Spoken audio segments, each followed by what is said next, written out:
again by Benning. Darnell Nurse left it in the corner, gets left center. Perry scores! Corey Perry! Ilya able to shake away from Solani. It's given away to Solani. Around in front. Score! Teemu Solani with the steal. Three of the fans want one. Score! Off the floor! On the board! Paul Kariya!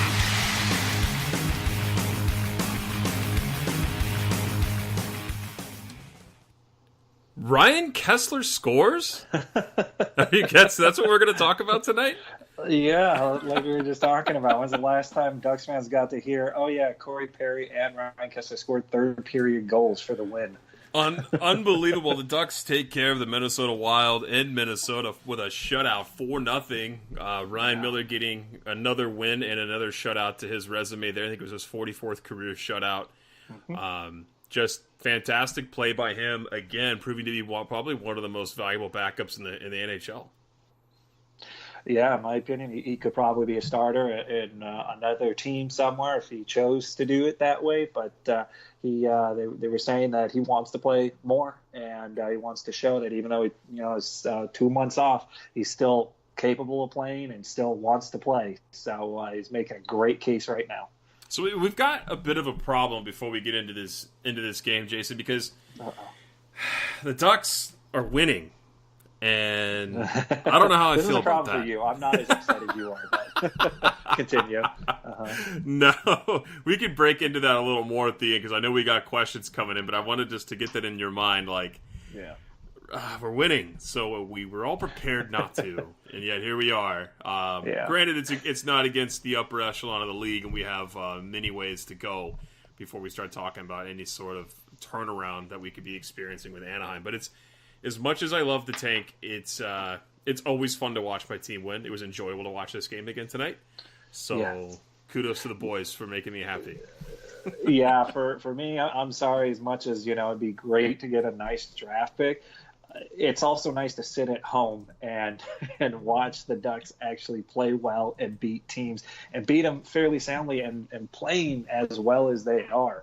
So I'm not as disappointed. I'm happy to watch it. Games are fun to watch again. It sure beats doing these podcasts where we go, well, we didn't score again. We looked horrible again. We got outshot horribly again. So it's nice to be on the other side, if at least for these few games. I hope longer. But you always hope your team wins. I get it. But no, but you don't like it. It's not that we'll talk about it later. Let's call yourself a fan. Gotta get into this game here. The Ducks coming into tonight. Ryan Miller again in net. Daniel Sprong curiously scratched for the second straight game, so he didn't play much, if any, of the third period to my recollection against Boston. Gets scratched last game. Gets scratched this game. Kind of smells like a Pontus Aberg situation stirring up again in Anaheim, right? Guy who's speedy, shoot the puck, somehow is now not playing on this team. Granted, there's other players that are coming in and filling in the role, and Troy Terry and Max Jones are certainly making that more and more difficult for Sprong to make the lineup. But just interesting, another scratch. Do you have any ideas in your head as to why maybe that's going on? I would say look at the way the team's playing. They lost 3-0 against Boston, and then after that, Washington was a great game from them. This game was also another great game from them against a desperate Minnesota team that needs a win. They're falling out of the playoff picture altogether, still holding on that last wild card spot at this point. But going into this game, they were down, with only one win in the last 9 games or something like that. So this is a team that was desperate for wins, and if the Ducks are playing this well against a desperate team, a good Washington team, why mess with it? Why tinker around? You've only given up 2 goals and you've scored 9. At this point, just ride it out until you're not playing well, and someone can maybe go down and he can come back in, but. I'm not messing with it. I don't care how well Sprong was doing under Carlisle. Right now, this team's doing what I would want a team to do. We're seeing a Ducks team that's not only scoring, but being on the winning side of the shot share, of the scoring chances, of the high danger scoring chances. It's been quite the small sample size of a turnaround, but very impressive under Bob Murray how things have slowly shifted. You and I talked about it on Sunday, how it's slowly progressed. It's gone. The Canucks game was kind of got a little better against Boston, but got the loss. Had a really good game against the Capitals, and then had another. I mean, this is a really good game, I'd feel like, too, on the road against the Minnesota Wild. Even though they're struggling a bit, I still feel like Minnesota could have came and brought it to Anaheim for sure. Yeah, exactly. I mean, Minnesota definitely had their chances today. It seemed like there was one shift, I think, in the first or second or something like that, where they had it hemmed in, pretty well, but it was never full-on panic mode, it seemed like. And then other than that, they had him hemmed in for a very long time while they were killing a penalty and on a delayed penalty. That one was like full 2 minutes where they just kind of kept getting the loose pucks. So there were moments where Minnesota, and at the end, they outshot the Ducks. But it seemed like the Ducks never really bent. They kind of made them stay to the outside. And you can credit that to a new style of defense, a new commitment from the forwards, and also how great Ryan Miller's played the last 2 games as well. So, I mean, it's overall, in pretty much every aspect, they've gotten better every single game. And, this is what I expected at the start of the season, what I thought the Ducks could do. And so it's another thing of, is it really coaching? I'm sorry, but this team is playing a completely different style in a lot of ways that will break down, and they're benefiting from it. They look great. Yeah, I mean, who had a whale of the game tonight on D? Hampus Lindholm, who was paired with Josh Manson. We're just seeing better games from them as of late. So keep it up, Bob Murray. You just kind of went back to what was working. Go figure. So the lineup tonight, you got Raquel, Getzlaf, Perry, Jones, Henrique, and Terry, Shore, Grant, and Silverberg. Silverberg also had a dominant game tonight. I felt like on both sides of the puck. Obviously factored into a goal. But, I mean, I think he plays well in all situations, really upping that trade value coming up here in less than a week. You're hoping. Then Richie, Kessler, and Rowney, who I also felt like they didn't have such a bad game. I thought they played pretty well, too. Kessler had a stronger game than normal, which was great for him, winning key faceoffs and then obviously potting a goal for his first in 39 frickin' games. So, pat on the back to Kespos there, burying one there on Dubnyk. But, I mean, shoot, man, we don't have a lot of negative things to say tonight. Isn't it great? I'm sorry. You may be searching for that now, but no, it's been great. And, every line, in my opinion, at different times have looked good, but overall, there's never any glaring problems. But the whole team structure and how they play from, if they dump it in, how they chase it, to how the defense supports the offense, how the forwards then support the defense, on on-man rushes. I mean, it's all over the place. They begin better, and every line's doing it. And they're, even Uncle Rico and the kids going out there, they look great. Henrique finally looks, like a threat again his last 2 games. So I'm happy with absolutely everyone's play. And what an unfortunate start to the first period, though, for the linesmen, huh? That was like the opening highlight of the first period, is the linesmen just now getting... Now knows how we've been feeling as Ducks fans for the better part of a season. My favorite part is, like, when he gets hit right in the junk in the beginning of the first period and drops, and then you see the replay, and it's tough to see what Hayward's like, I wonder if it hit him in the top of the foot. And then they show the replay and it goes slow-mo. And then Allers is like, I think that's what you call a middle body injury. Yeah. He was down for a nice little minute there and never really came back. It was shot hard. I don't know, because you can't really see if it actually hits him in the jump. I mean, it was close enough to do some damage in a soft area, is all I'm saying. Yeah, like a grenade. You just have to kind of get close, I guess. That's just, I just cringed, and it felt like that it hit him there, too, the way he got up, and he was like so ginger getting up and trying to get back. Poor guy. So that kind of threw things off, I'm sure, because then all of a sudden a referee had to become a linesman. So that made the game a little interesting as we went down the stretch there. Saw some interesting calls, but they evened out in the end.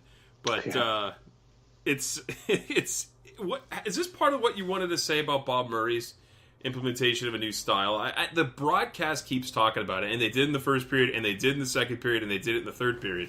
But I have it in my notes here for the first. The zone defense. Like how the Ducks collapse in on top of their goaltender and play more of a zone rather than man-on-man, and that way it's harder to beat a player if you have more of this zone that they're just covering. They're not seriously taking a number and chasing, which we saw them chase constantly under Randy Carlyle and get beat. You kind of think that's more of the attribution here to better defense?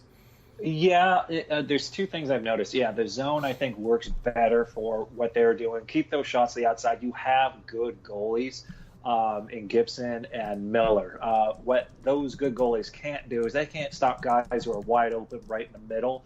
And they've got to come from down low to the middle or side to side, or guys open on the side. Everyone gets a little lost on where the puck is and where their guy might be.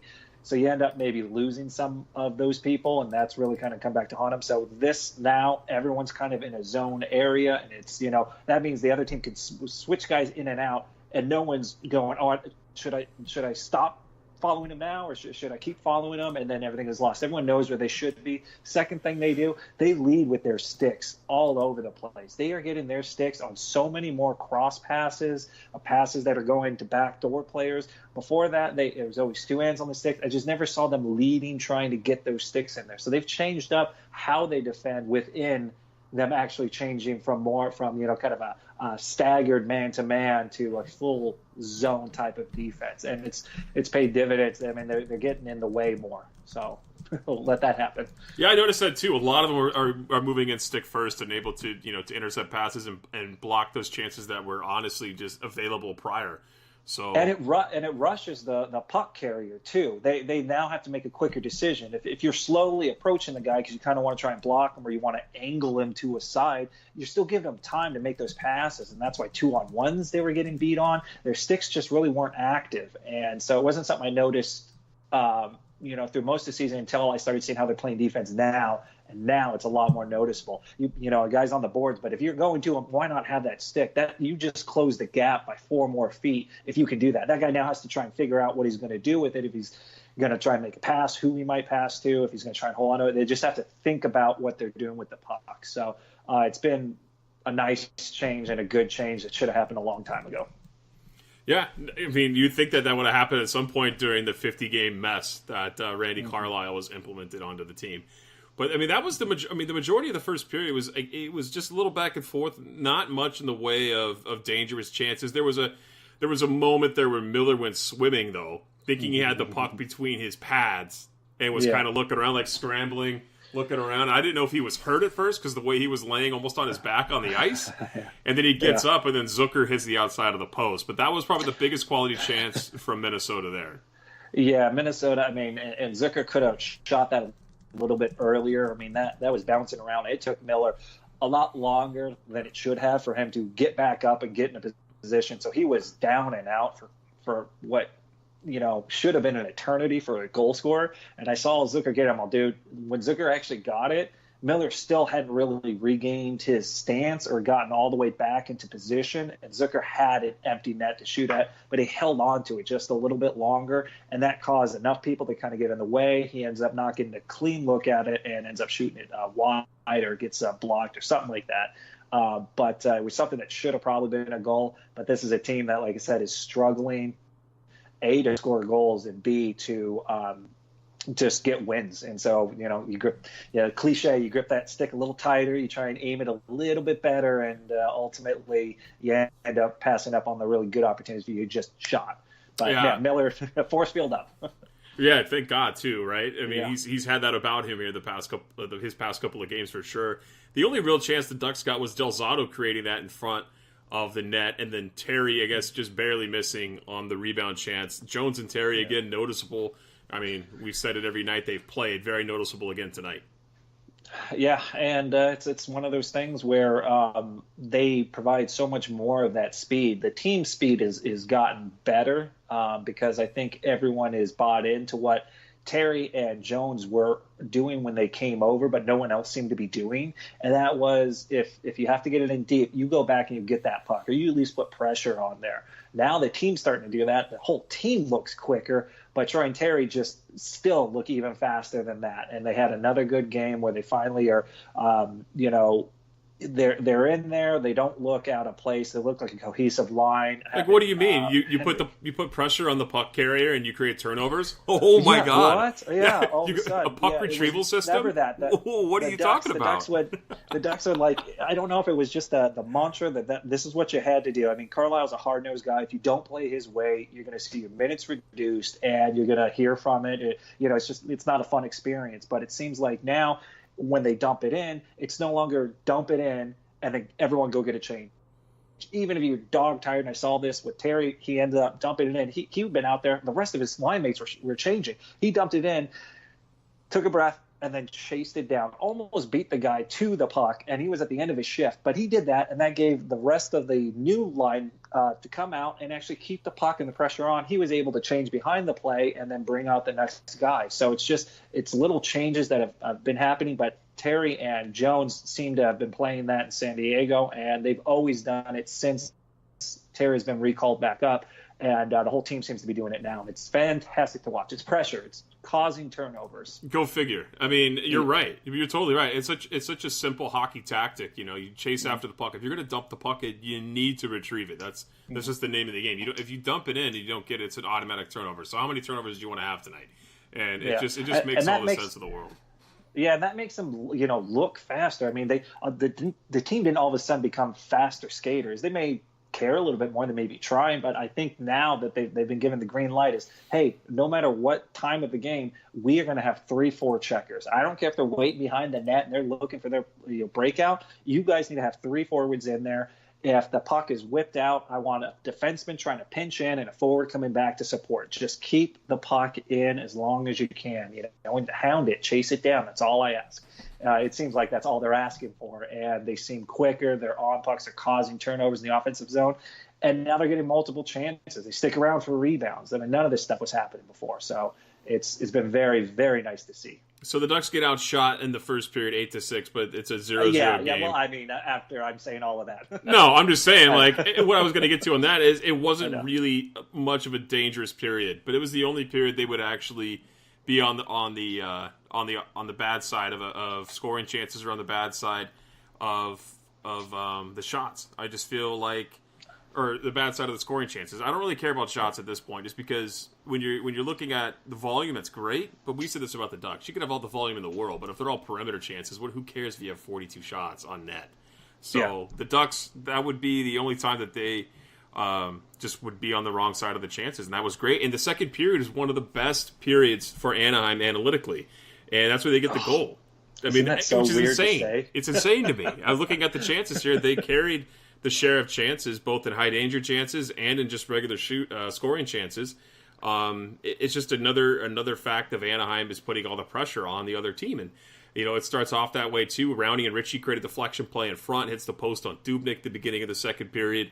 And then, the Ducks would actually score, and it would be Jakob Silfverberg crashing the front of the net off a play, cashing in on Shore. Shore storms the front, gets in tight, puts a back in on Dubnyk from the slot, and it was just a mad scramble in front. And I think when Silfverberg scored, I want to say Suter's hand didn't leave Silfverberg's face until he totally face washed him off into Silfverberg. But nice to see Silfverberg get his fourth games there. Yeah, for sure. And there was a little bit of question with some sort of goal interference. Max Jones was making a test of himself, and he was that close to him being the one that knocked that one in. Almost got his first goal. But he gets the assist. He gets the assist, his first NHL point, and well deserved. I mean, that guy has been getting chances like crazy. At some point, they're gonna start going in. So he's just doing what he's supposed to, and that's creating havoc on the power play unit. I mean, he's getting power play time out there again, usually with Terry. But Shore shot ends up hitting the post. Dubnyk does his swimming impression. He's not quite sure where it is. It's sitting, around him. Silfverberg's able to just poke it in, and team leading 15th goal of the season or something like that, or 16th. I'm not quite sure. I think it's just 16th of the season. 16th. Yeah. So, and the hot hand for him, that's 3 goals in the last 2 games. He's got 4 in the last 4 games, something like that. He's absolutely killing it right now. And like I said, it just keeps ticking that trade value up. You're hoping, but I don't know. The real test comes later on, but. When manager decides to make an opportunity not happen? I mean, it would be the most Bob Murray, most Anaheim thing ever to re-sign a guy for big money in his late 20s. It makes all the sense in the world for them just to re-sign him, according to their history. Yeah. Like I said, I'd be happier if maybe they re-sign him, but the money's on the lower end, or the terms on the lower end. I don't know, something like that. But the gameplay has changed for the Ducks, and it's serving Silverberg and now Perry well. I mean, so it's not unheard of to say that maybe this strategy and gameplay can actually get him up to where we were kind of hoping he'd be over the last 3 years and just never really hit it. He was tied with a lot of the defensive responsibilities, being on the shutdown line and playing, but he seems kind of free of that responsibility for the most part. It seems like every line is good defensively and offensively now. Now he's a little bit more free to try those offensive things, and I'm wondering if that can really kind of let him get those opportunities and really start racking up those goals. I mean, obviously he's not going to go Ovechkin status, but I mean, he could start creeping up to those 30 goals. That we've been waiting. Big gamble with money. He's at 16 goals now. I think if this was the implementation the whole time, I don't see why he couldn't really be closer to 30 at this point. And now you got a 30 goal scorer on your hands. I mean, that's a guy you probably want to pay and keep around. I don't know. I think that's a stretch. Just saying. I think it's Extrapolate, a stretch. son. I think it's a stretch. So the only other massive play from the second period that we could get behind here is my boy Hampus Lindholm with the excellent recovery save on a Zucker wraparound. Because, my God, that guy was flying. He walked by Megna, got Miller down and out. And Hampus, instead of going around and going for a hit or circling wide and blocking a pass, goes right to the post, stick on the post. Well, that's a hell of a heads-up play by Lindholm there. It's a very smart play, and one that will probably earn him a dinner from Ryan Miller, because he just saved the shutout right there in a game that was 1-0. Minnesota, never really looked out of the game, but taking what was going to be a sure goal away, that was an extremely smart play. I can't say for certain, but I got to think in the old style of play, it might have been desperation. I need to go get that guy, and you maybe not as relaxed going to the other post. But he came in close enough to push him to the outside, but then he stayed home, which is great. And that's kind of what you want your defenseman to do if you're a goalie. Hey, push him to the outside. Don't give him a clear run across the front or switching from one side to the other, but stay on your side. But it was a heads up for him to go straight to the post, put that stick there before the puck even got to that point. I mean, he's just like, it's not going to go through here. And it was great and really smart play, and shows what a heads-up defenseman he is. Yeah, because those plays were happening to them, and they were not making those decisions, and those passes were coming right into the crease, banking off somebody and going in, or that would have normally scored. Just poor John Gibson's probably sitting at home going, "What the hell? Where is this? Where has this been? You guys ruined my Vesna opportunity, and now that I'm injured." Man. Now that I'm injured, you guys decide to fire Randy and play better hockey. That's what I don't Gibby. doubt.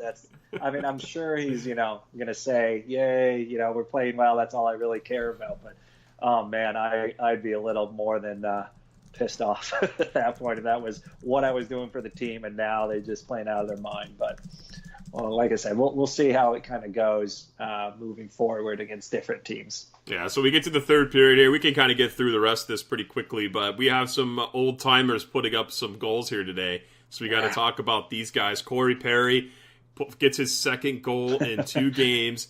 Getzlaf wins the face-off the neutral zone against Stahl, muscles it, gets it to Perry. Perry gives it right back. For some reason, Stahl can't skate with Ryan Getzlaf, so it becomes an odd man rush coming in. Getzlaf put his head down and skate. He did. Against him and how quick he can actually skate. But when he is let loose, he can go. The juice was loose. And he was going up against Suter nonetheless. And it makes us a nice play on Suter, puts it between the stick and the body, gets it onto Perry's stick, and Perry catches Dubnyk at just an odd time, I guess. Dubnik's a big goalie. And he's playing a little deep. He was up against the post almost on this shot when he should have been out and challenging. Just kind of a flub by Duber there, and all of a sudden Perry gets his second of the year. I think it's a flub a little bit by Perry as well. This one, he didn't get a lot on it, that's for sure. He didn't. No. He absolutely flubbed it, because it like he has it, and then it just flubs like where his stick goes and where the puck should have gone. It went just slightly to the right, which ends up hitting the post and going in. Stop goalie praising. Dubnyk should have been off his post. here's the thing: is the other part that everyone seemed to kind of miss on that one is Raquel was storming in with him, and he was on the other side. So what a goalie is going to do is, they're going to back up. They're not going to try and get beat, so they'll be playing deeper. I told you this on the pucks of a feather thing. That's what goalies kind of start to do now. Is so many backdoor plays are happening that goalies play much deeper in the net. To be able to get across. And that's what he kind of started to do. And then it was a flub shot that hit the post and went in. He probably should have played that, but I think he was thinking, I got to get deeper and I got to go over there. But if Perry shoots exactly where he wanted to, I think Dubnyk actually makes the save. I think it was a lot of things went right for that one. But not to take any credit away, that's 2 goals for Corey Perry in 2 games. But that's probably why it went in when you're talking about how good Dubnyk is. But he kind of seemed off after that goal for sure. Yeah, good on Perry though, getting that shot away quickly. I'm going to give the praise to the shooter. The goalies can just go to hell, in my opinion. You know how much I don't like them. It was good. The fact they did it quick probably surprised Dubnyk as well. So, like I said, not to take away from Perry, it's off the post and in, but Dubnyk more often than not will have that. So he kind of missed it on this that is This is the second post-game show in a row where you've been chirped at for making goalie comments in our chat. Daisy in our chat says, we all know Jason would have made the save.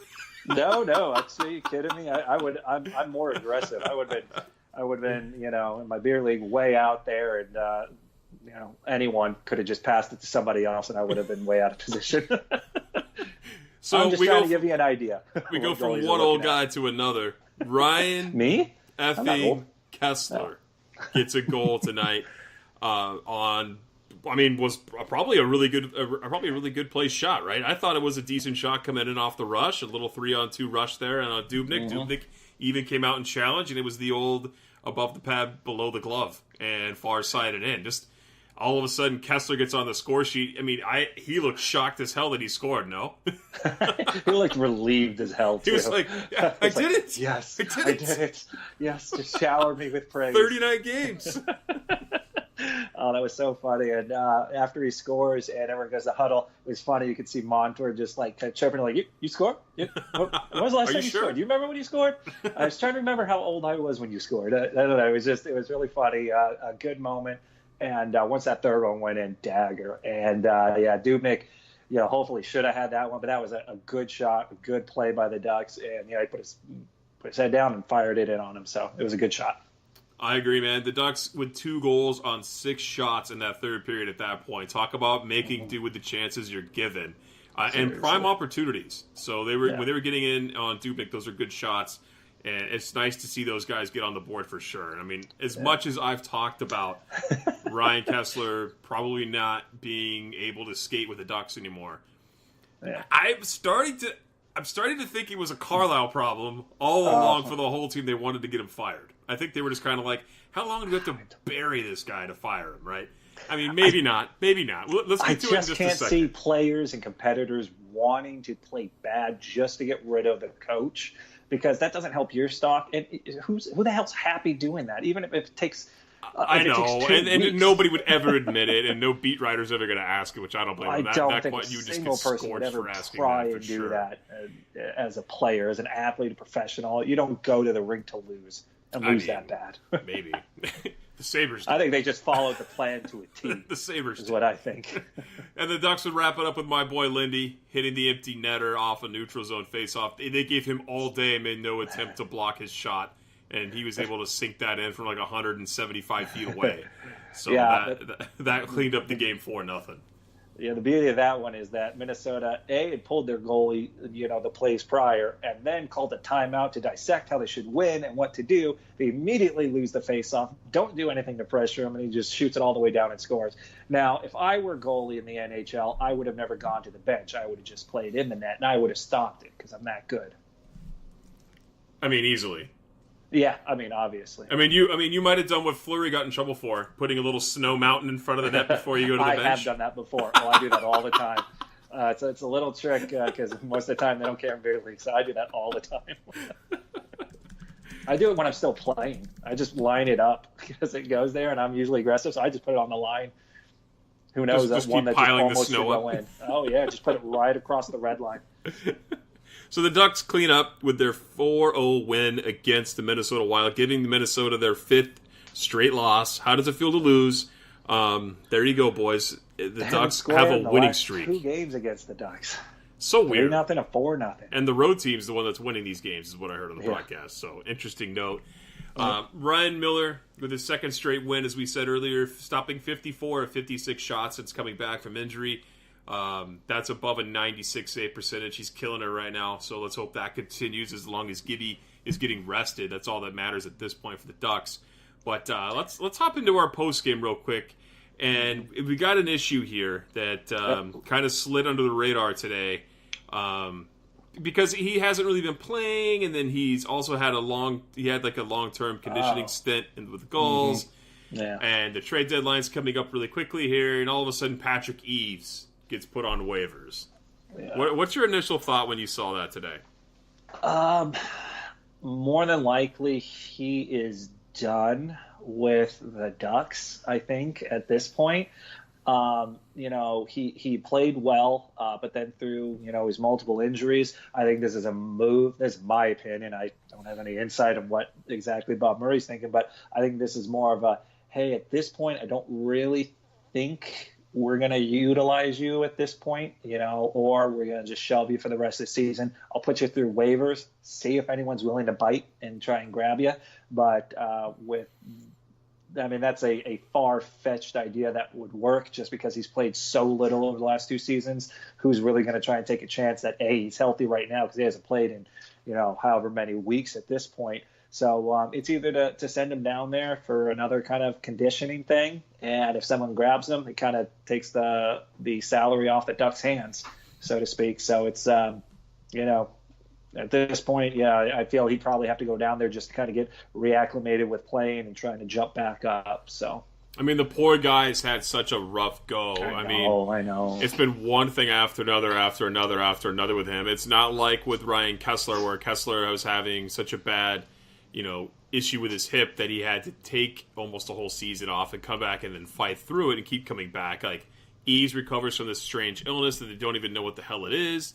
He's hospitalized in and out for almost a year, comes back out, has a shoulder injury, misses time, has back spasms, misses time. I think he had another issue with his knee or something like that at some point. I could be wrong. But I feel like he's had maybe a rib. He's had every injury probably on the books these past 2 years. That poor guy signed that contract with the Ducks. Break.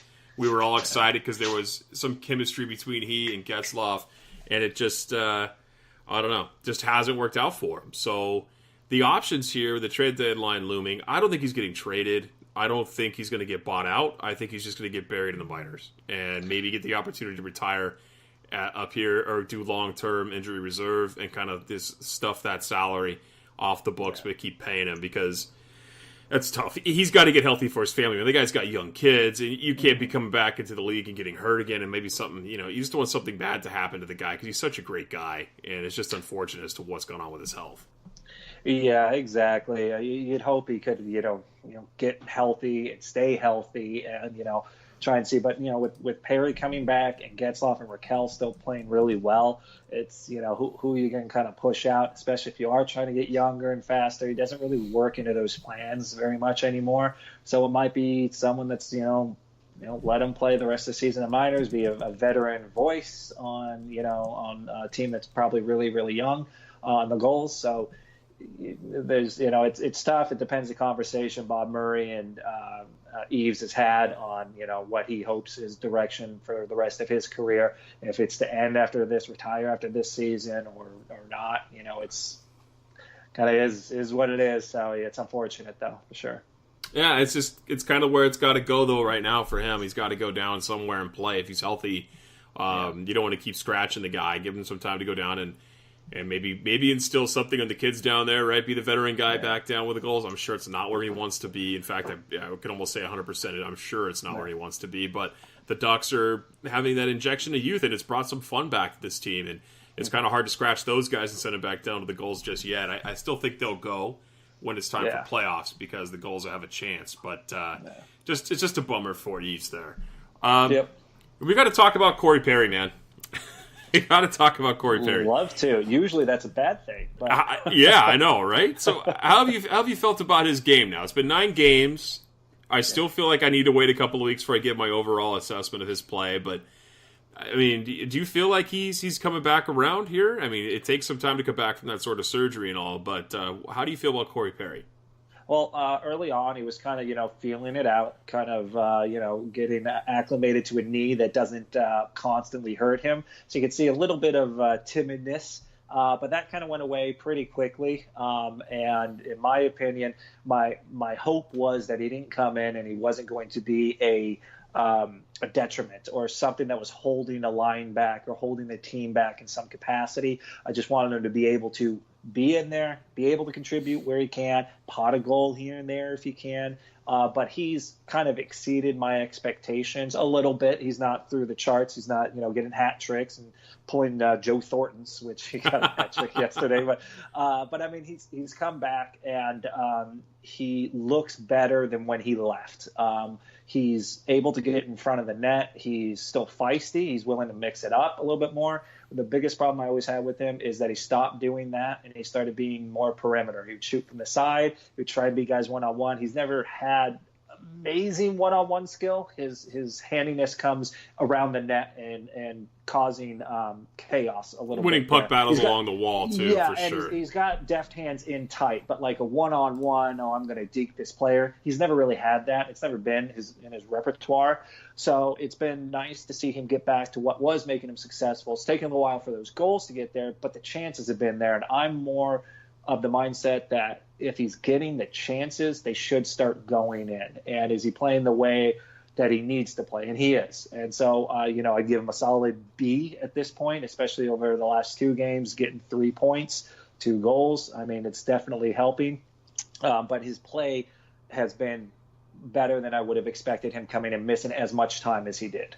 Now, with this little bit of a turnaround for Ryan KESLER that we've seen under Bob Murray, do you feel that, and this is a tough one because we don't know the future here, but if his play continues down this route where he's playing more aggressive, in on the forecheck, making plays, causing havoc again, you saw him get physical again tonight, you get a little bit of snarl back in the game, you get the old Kes back even a little bit. Do you think that kind of pushes off any sort of idea of him getting bought out this summer if this play continues?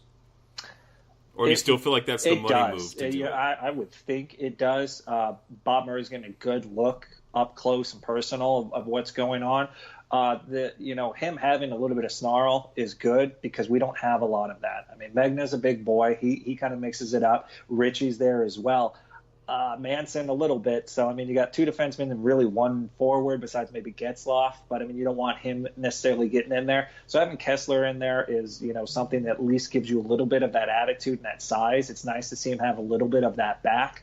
And the fact he's a goal scorer now. So, I mean, you definitely need that. But his 5th goal of the season, ladies and gentlemen. His face-offs are still really, really important, and he's still very good at that. He's still mid or upper 50s in face-off percentage, so there's something to definitely use from him, and he can still be that agitator. And if he can start netting points in there, but I mean, he looks like he's keeping up with the rest of the team, and if he's doing that, I don't see a real reason to have to buy him out. Especially since it was all about, his hip injury, and it's like we're still going to reach. It's starting to look better now. The money. It's a lot of money, yes, but I'm willing to throw this season away from most people, given how the team is now produced since the coaching is gone. I want to see what they do with whoever's the next coach, which in my opinion is probably going to be Dallas Eakins. And if it's very similar to what we're seeing right now, I don't see a real reason to have to lose him because I think he's someone you're going to want come playoff time and someone you're going to want for those face-offs. I mean, it's a niche thing that he's got, and he's paid a lot of money to be a niche player at this point. That contract earlier on, it made more sense, but now it's still worth it to keep him around at least another season. And then if you're not happy with where he's at, look for that buyout. I don't know, man. I think you get that gleam in your eye as soon as the Ducks start playing well, and you become Mr. High Hopes. It's man. something I have a hard time with that. The whole time is that the agitator, the guy who's gonna get in the grill of pretty much everybody else. It doesn't really matter. I mean, it's nice. He's not getting, he's being paid way more than what he's able to produce. But I also think he was being held way, way back with the way the team had to play under Carlisle. We'll see how it goes. So I see what you're saying, though. If this holds true for the remainder of most of the season where he plays like that, let's see how he plays against Johnny Gaudreau on Friday in the Calgary Flames. That's going to be a tough go. That's my biggest thing. I've been, after the Washington game, I was happy, but, I was like, Washington didn't look all that good. I don't know if Anaheim was really good. This is the first time I've seen them play that way. They played that way again today. But once again, it's against a Minnesota team that's struggling for wins and plummeting out of the playoff picture. They're talking about playing Calgary next on the road in Calgary. And it may not sound like that's a big thing if you go from memory of how Calgary is and what we do to them.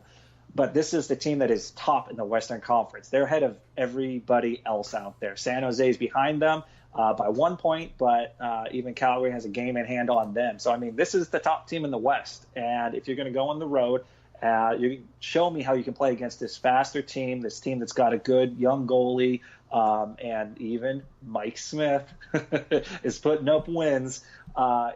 It's going to be interesting because Calgary is a very fast team too, and they like to score goals, just like the Ducks seem to be doing right now. So that's the big test. I want to see how they do against Calgary. I don't think you're going to see a shutout, but I want to make sure that they can compete. If they don't look out of place. You're talking about a Calgary team that it's the highest goal differential in the Western Conference against the Ducks, who are the worst goal differential in the Western Conference. They're almost on exact opposite numbers. It's absurd how bad the Ducks offense has been. So we'll see. They're both on 2-game winning streaks going into the game coming up. So we'll see how that goes. And I think that's a big turning point for the rest of the season because they have that on Friday, and then they have Edmonton on Saturday. They have a game then on Monday, but that's also the trade deadline. I think if they look good and they play well against Calgary, you may not see very many moves at the trade deadline because at this point, if they actually beat Calgary... No, don't say that. They have if they to. Beat Calgary, they have to make moves. It's a possibility that they're within 1 point No, of a we're not doing spot. this playoff crap. We're not doing this whole we're going to make the playoffs and then get embarrassed. If they keep playing this way for the rest of the season, I'm more optimistic. But it all starts with how they play against Calgary. The problem is they're doing all of this right at the end of the trade deadline. But if the Ducks are winning, why would now in terms of head coach or supreme overlord want to ruin his awesome head coaching record by trading away some talent if he can actually excuse me, sir. It's Supreme Overlord EVPGMHC. That's his official BM. title. And then BM on the end for his name. Yeah. You're right. So let's hop to the fan questions here. We got one in chat. It's from Brett. He says, so 2 games before the deadline, let's say the Ducks go 1-1. That'll be a 4-2 record under Overlord Bob Murray. If that's the case, do you still see the Ducks selling at the deadline? I think Jason just said no. I'm saying they're selling. They have to sell. It depends because, if he's trying to sign them, once again, it depends. These are the things we won't really know because it depends what Silverberg is looking for. It depends where they are in talks. You haven't heard much about it, and that's usually a good thing for the most part. It usually means they're... Last I heard from Elliot Friedman on his podcast, 31 Thoughts, he said that they were far apart. Oh. The sides are far apart in money. That was weeks ago, but they were far apart in money. Yeah. So I don't know. Winning kind of makes a lot of people happier, as Eddie says. It's tough because they're doing so well and they're finally playing the way they can. Like I said, I think Calgary's the big turning point. If they go out there and they're manhandled, they look slower, they look like they can't compete with that team, then I think Bob Murray is more inclined to make those trades. Now, if he's offered something that's a really great deal for Silverberg, then he probably makes that move. But I'm sure he's going to probably either want someone in return that can possibly be in the lineup, or he's ready to get Sprong back in there or something like that. Because I think if Silverberg, who in my opinion is the most likely to get moved, it does leave a void, and you're trading away your top goal scorer, which kind of signals that you're calling it in. And I don't think he's willing to do that if they're playing well and if they play well against the defending Stanley Cup champions and also the top team in the Western Conference. So I think that maybe makes it give pause. MoneyPuck.com has the Ducks at a 4.8% chance of making the playoffs. I think it's higher than that. That's tough. That's a tough one, It man. depends if they make trades. Because at this point, they're 3 points out of a playoff spot. It's just... And Minnesota is holding one of those playoff spots and falling quickly. The ones ahead of us are Vancouver, who we've beat, Arizona, who I think we can beat the way we're playing. And then I'm not sure who else is up in there. Dallas is there. They just lost tonight to Nashville. There's one other team we're chasing. I can't remember who it is, but I mean, all those teams are, within the, they're in the same boat as the Ducks. They haven't been playing well all season. I think Eric Stevens had a great one. Is a live look at the Western Conference wildcard playoff race. It's a whole bunch of baby turtles on the I sea, saw that. Yeah, on the sand trying to get to the ocean quickest. But that's kind of where it's at. So I mean, I think they're more likely to make the playoffs. What they do in the playoffs is a different story. But like I said, everyone tune in for the Calgary game because I think that's going to be your telling sign where the Ducks are at currently. I don't know. I still think they got to sell. I don't care what. There's a I don't difference care between what they gotta sell. They have to. They have to sell Jakob Silfverberg, or that's bad money. You're giving someone bad money at this point. You're paying a guy again in his late 20s for a contract he probably isn't going to live up to see or deserve. Maybe you get one more good season, one more excellent season out of Jakob Silfverberg before the decline starts to happen. You don't see a 25-goal guy anymore. It starts to trickle down. Then you're like, wow, I paid that guy $6 million. Why did I do that? I must be the only one who's optimistic about this next season. I can't see Silfverberg staying in Anaheim, and I know that they're saying he's going to, as far as Bob Murray, if he has his way, which is insanity to me. They got to move a defenseman. I would think they need to move a defenseman to get more assets. It's going to be a tough move if you want to move Henrique. You're going to get some players back there. He's getting paid big money right now, too, for long term, and I don't feel like he's going to be worth that contract in a couple of years. You could find a second-line center like him around the league. You don't have to worry about, paying him and keeping him. I like Adam Henrique, but I feel like you could find him on other teams at a lower cost. I feel like they have to make trades. They have to bring in assets to move these guys around because they have so many long-term contracts that are just full of money. And so you got to do what you can, in my opinion, to create space. So it's going to be tough. Yeah, and Bob Murray also is a guy who does think ahead. I mean, he's he does make the occasional bad signing, but at this point, it wouldn't surprise me if they make moves too. And if the team is playing this well, and you can plug in different players and make it still work, because the way they're playing as a team, if all four lines are rolling this well, it's not unbelievable to move Silfverberg or maybe even Henrique out and be able to bring in somebody else and play those minutes. If the whole team is kind of moving in the right direction, it doesn't matter on any given night who's in there, the team plays the way they're playing, then that could also work in the favor of the Ducks still making the playoffs, but still being able to trade away some of those bigger contracts or expiring contracts. So Brett in chat says, would you actually be okay, talking to me, retaining $1 to $2 million and actually trade him for assets because no GM's going to take on Henrique's contract? I think somebody would take it. I think somebody would definitely take that trade. I think somebody who wants a third line center is gonna take the trade. If it's going to be a short term push, right? Maybe go and get a guy that you can lock in as your third line C. It could be a guy, too, on a team that maybe needs, that change of scenery, who's being paid maybe a little bit more than he should. He's a 45, 50-point guy. I think someone's going to want that on their team. Yeah, and you can, like I said, wash away this season, because at the end, when they picked up Henrique in the end of last season, the Ducks were still clicking, and it was all kind of working at that point. He was doing good. He's doing good now. It just seems like the first 55-odd games of this season, it was, the style, the gameplay, the coaching, the strategy was not working for anybody on this team, and now it is. And now you can kind of see if they're let to move, they can play. And so they could have more value now to other teams. But I think he'd have to take something back as far as money, whether he retains some salary or they get a player who might be a couple mil. Yeah, I don't think he goes, but I think that you would have to take the look and see if somebody would take him. That's just my opinion on him. But let's go to Twitter here now. We've got a few questions there. Going to Jan Richter says, will Sprong end up being traded like Aberg? The situation reminds me of Aberg. Oh, we talked about that a little bit. I feel it's a similar situation, but I think that Sprong's got a little more he's got a little more to give to the team. He's younger, and maybe he just has to take a little learning curve here. But I don't think he's going to be traded because he's a young asset. Yeah, they also it feels like it. It kind of, in the fact that he's been sad a couple of games, but at the same time, look at how the rest of the team is playing. They're playing lights out. Auburn was sat, and no one was playing good even after he was sat. They just really didn't like him. I'm assuming it's a little bit of his attitude too, from what I reports out of different teams. And this Auburn had been bounced around like 4 different teams in like the last 5 or 6 seasons or something like that. It sure seems like you maybe move on from that player that quickly. That's probably someone who's got a little bit of an attitude problem, and that's been kind of the rumor about him.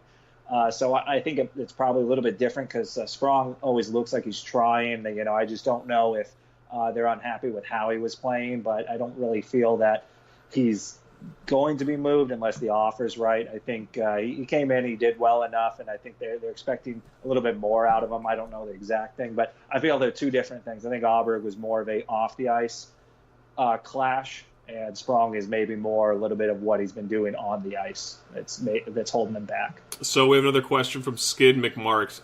Still one of my favorite Twitter handles. I love it. We talked about this pretty much already, but does KESLER avoid being bought out with that goal? I think it's more, like you said, more or less his style of play, if it turns around, is going to save him. But it was kind of funny. I'm sure that comment was tongue-in-cheek because he did only get his 5th goal of the season.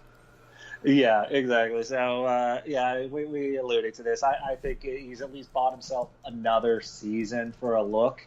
After that, then you look at maybe buy him out. If the team's not there, they're in much more of a full, all right, we're really going to get a little bit younger here. So it's, because I think at this point, the closer we get to the expansion draft, the more likely he's not going to be around at that point, because otherwise the Ducks have to waste a protection slot for him because he's still on the books after when the expansion draft happens. So they may look to buy him out. Yeah, that would be the good time for it. Skid McMarks with another question here. He says, does the team look like it's playing better with the Overlord behind the bench, new confidence, new outlook, or are they playing battered teams and getting lucky? Combo. I would say I'd say they're playing better. Yeah. I'd say they are playing better. We talked about this a lot on the show, the new systems, the zone defense, the renewed ability of retrieving a puck, not giving up on a dump and chase. It was, amazing how that talent, that skill seemed to be just lost to the ages this whole 2/3 of the season. Sorry, I didn't mean to cut you off. Anything else to add? No, I was just saying, like, it just feels like that's a lot of what it was, is that it was under the system of Randy Carlyle, and let's be real, man, that guy's not a player's coach. And it's hilarious that all the word out of Anaheim was that Ryan KESLER and Ryan Getzlaf wanted him back. We wanted Randy Carlyle back. They were begging, and they were ecstatic that he was coming back. I can't believe it. I mean, I'm just so excited to have Randy Carlyle as our coach. We hated Bruce, which maybe was the case. I don't know, but I heard that Bruce is he's a loved player's coach, right? Mm-hmm. And that's what Dallas Eakins is, by the way. He's a player's coach, so that could be what the Ducks are looking to next. I like that better. I mean, some coaches work when you bark a little bit more. Some players respond to that. I think now that the league is getting so much younger that those types of coaches that's a good point. Don't last nearly as long, because when you're young like that, you don't want to be benched for making a mistake, so you play cautious. I think that's a lot of things that was happening with the Ducks, is they didn't want to make mistakes, so they didn't want to have to go do laps afterwards. They didn't want to do that, so they just followed it. Yeah, they didn't want to get Herb Brooks, right? And watching Miracle. Yeah, exactly. Again. So again, they probably play to that, but I think the new NHL, you're going to see touchy-feely, whatever you want, but it's more of a player's coach, because he'll teach you, it's like, hey, you did it this way. This is how you should approach it, or this is how I would like you to do it next time, versus, sit down, think about what you did. Well, didn't that happen with Troy Terry? Troy Terry said he was all shook up playing in Anaheim, gets sent to the goals. He was so afraid of making mistakes. Told by Dallas Eakins, you can make a mistake, I'm not going to bench you. Yeah. Like, I'm not going to bench you for doing something stupid. Like, it's a learning process down here. Yeah, and it looks like it's worked across the boards because I feel like they're implementing that. So I don't know if that's, Bob Murray has been watching enough goals game and seeing what is working there and has has been waiting for Carlisle to do something similar over here, and he never did. So he finally is like, listen, let's do what the goals are doing. It's working there, and, the offense is there. And then all of a sudden you're seeing guys like Ryan Getzlaf is making deke moves and shooting. I mean, he's toe dragging. I mean, it's not stuff that we would ever really see from Getzlaf. It felt like everybody was so afraid of, making a mistake, making a turnover, and no one was there for support. And now you're seeing that creativity on all lines. Guys are holding on to the puck, and they're making a little bit smarter passes, and guys are going to the net and crashing and trying to find that puck, and they're hounding it. They want to make a play. Whereas before it was just, hey, be smart on defense, don't make any mistakes. So. Well, Enrique on Twitter says, "Am I the only one not happy they keep winning?" You're not alone. Pat, I have always been a huge Ducks fan, but a top 5 pick would sure be nice, given they won't go anywhere in the playoffs if they made it. That's my exact sentiment. I hate watching games where I have to do a post-game show when the Ducks are getting trashed, because that's tough. When you have to, especially that streak was, oh my God, that was brutal. No. That was brutal. But I'm different glad we're not doing that same anymore. show. I'm glad if they start losing again, as long as they keep sprinkling wins in, the rest of the season will be okay. But to get the tank right now and get a top 5 draft pick or even a top 8 draft pick is something that should be considered there by Bob Murray, even though no one would ever openly admit they're trying to do it, like the way Buffalo did. But Buffalo got rid of anybody that was worth anything and then played like third-string goaltenders to try to get Connor McDavid, and ended up with Jack Eichel. So, just go figure. Jack Eichel's good. Oh, he is.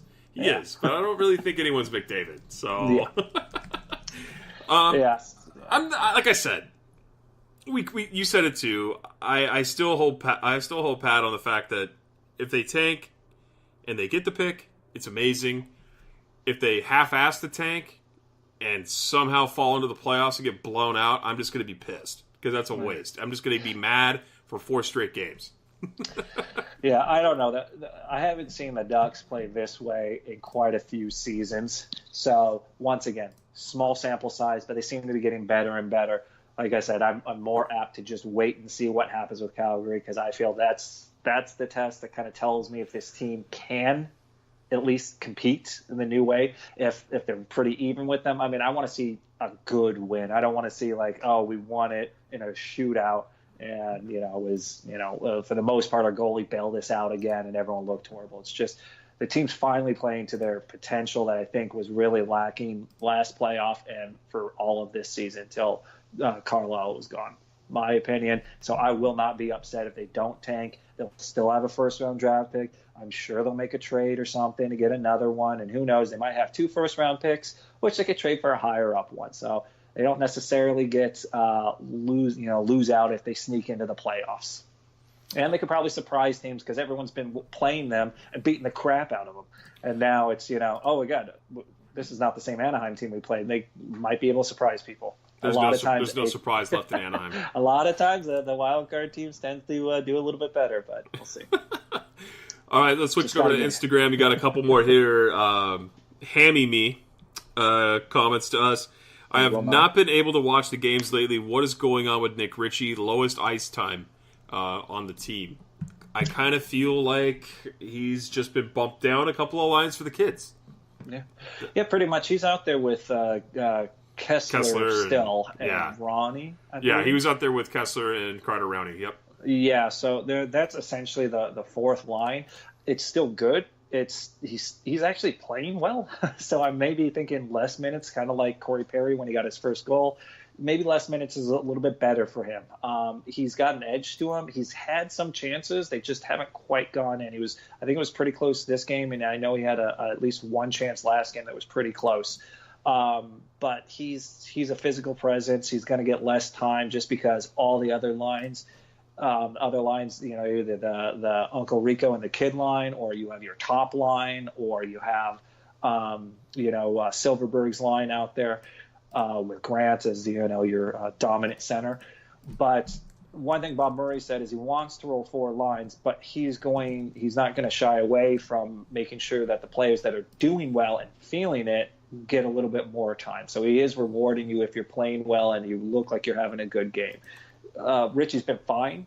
He hasn't been bad, but a lot of guys are actually stepping up, and they might get a little bit more minutes than he is. And this is what we call Bob Murray taking a look at what he's got here and seeing who can play well. And these kids are playing really, really well right now, and Richie's had plenty of time to do so. So I feel like this is a little bit of a stretch here to see what Bob's going to do with his assets come trade deadline, come draft time. I think that they're going to take a hard look at it. Yeah. And at this point, Rich is being paid for 4th line minutes anyway. So yeah, he's making money, right? So whatever. Yeah. And then Daniel on Instagram says, "Is this what a winning streak feels like?" It's been so long. It's been quite a while. Yeah, and even when we won those 2, I think the last one was Minnesota, and then we beat New Jersey, and then we haven't had a winning streak since then. I don't think we won again until Vancouver. I guess this is, but this one actually feels like a good one. The other one just felt like we beat up on Minnesota, and Gibby had an insane shutout game, and then we barely squeaked away from New Jersey. We still didn't look like a team that was ever going to really compete, and New Jersey's not a really great team. So it was brutal. Season. Last question of the night goes to Brett in chat. He says, "So if you had to choose between this year and next year for tanking, would you rather tank this year for Hughes or tank next year for Alexis Lafreniere, who's the high prospect next year?" Why would I choose a Canadian over an American? Why would I ever choose to take a Canadian over American? Of course, I'm tanking for Hughes this year. Yeah, I know more of Hughes.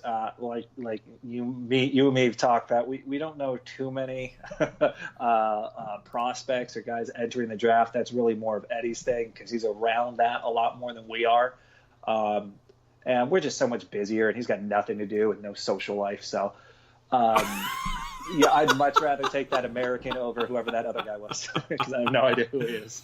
Alexis Lafreniere, yeah, he's a 17-year-old kid out of Quebec, Canada. Yeah. So, I'm going American all the way. Yeah, you got to go American. You got to take a guy's name that we can actually pronounce. We got to go. Yeah. We're dumb Americans, okay? We got to go with Jack Hughes. Yeah. It's the most American name possible. So. Yep. And thank I think you, everybody. More likely to be at a higher draft pick this year than next year. Oh, Daisy chimes in. Oh, the shade. You got to throw the shade at Eddie. Always, yeah. If Ed's not here, he can't defend him. Yeah, he's the reason there's no YouTube tonight, that bastard. It's all his fault. How dare he spend family time when he's at home with his girlfriend and his daughter. How dare he? All right, everybody, that's a wrap for us. Go check out our friends at coolhockey.com and grab a brand new jersey from them. You can use our code here, FM20. That's the promo code. Get yourself 20% off any jersey at coolhockey.com. They're also the sponsor of this show for giving away jerseys for our Forever Mighty 3 Stars, which all you have to do if you're a first-time listener is play along. We try to get the question out every single game about 45 minutes prior. And you answer the questions right, you get points. Eddie tallies up all of the numbers in his Canadian calculator. And at the end of each month, we pick a winner based on those points. So if you win, you get the jersey. So that's how we roll here at Cool Hockey, is the place to go to grab your jersey. And they're so wonderful to sponsor our show. So pleased to do that and give them shout-outs as many times as we can. Go check us out on social media, Facebook, Instagram, and Twitter. And the date has been set, everyone. Our next watch party will be March 23rd against the Los Angeles Kings. That should be a good time. The location, I'm just going to confirm here with my cohort right now. It's going to be... This is news to me, too. Going to be Craftsman Brewery in Anaheim, in Placentia. Conveniently located about a mile from my house. Oh, shocker. Walking distance for your drunk ass. Walking distance for sure. So we're doing that. We're going to have, it's a really good happy hour there that I'm going to talk with the owner about, making sure that it starts a little before game time for us in some way. Maybe if you're wearing Kings or Ducks gear, you get the early happy hour. So we're working on stuff there, but it's definitely going to be a Craftsman over in Anaheim off of Imperial La Palma. So if you guys can make it out to that, that'd be great. We'd love to see you guys. Make it a good showing for our first one. Stuff to give away at this one. It'll be our big end of the year, unless the Ducks somehow make the damn playoffs. If they make the playoffs, which is unfortunate, we would probably have a watch party for the playoffs for sure. So absolutely, but at least on this one, we'll definitely have a lot of different prizes to raffle away. all over the place. So lots of chances to win stuff. That's right. All right, everyone. Have a great night. Thanks for tuning in on Spreaker. We apologize again for no YouTube, but we'll have the audio up on YouTube tomorrow. So if you want to go back and listen to it on YouTube, if you listen tonight, then you will. If not, we'll talk to you guys on Friday at the next game. Have a good one. Bye, guys.